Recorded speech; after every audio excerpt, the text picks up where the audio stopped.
Thomas puffed up Gordon's hill and through Henry's tunnel. It was a very long way.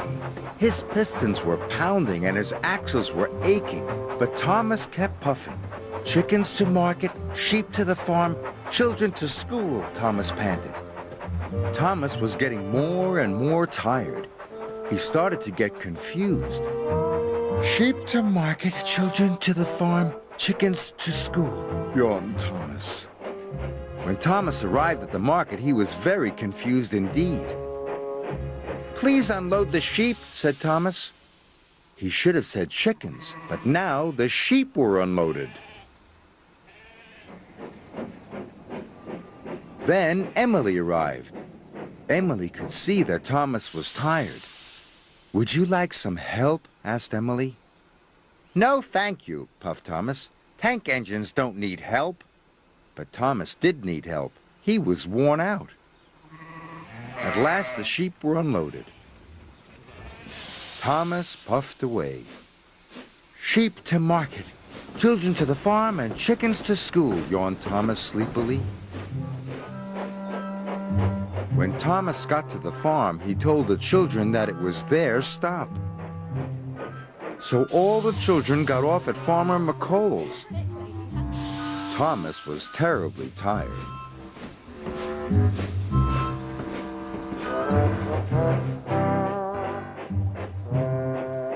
Finally, Thomas arrived at the school. Only the chickens were left. So the chickens were unloaded.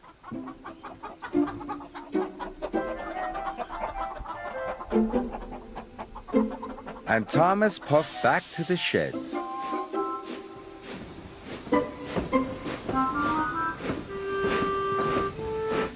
Sir Topham Hatt was in his office. He was getting lots of phone calls. The sheep had knocked over lots of market stalls. The children had seen all the farm animals, and the classroom was full of chickens. At last, Thomas puffed into Tidmouth's sheds. He was looking forward to a nice long sleep. Then Sir Topham Hatt arrived. Thomas, you have caused confusion and delay, he said. Sir Topham Hatt told Thomas what had happened. Thomas was upset. He was very tired, and now he had to go and do his jobs all over again. Don't worry, Sir Topham Hatt said. All you need is some help. Gordon said a really useful engine never needs help, moaned Thomas. Ha! Laughed Edward. I'm always helping Gordon up the hill.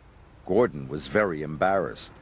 Percy and Edward, you ought to help Thomas, Sir Topham Hatt said. So Thomas puffed away with his friends. Percy took the sheep from the market to the farm.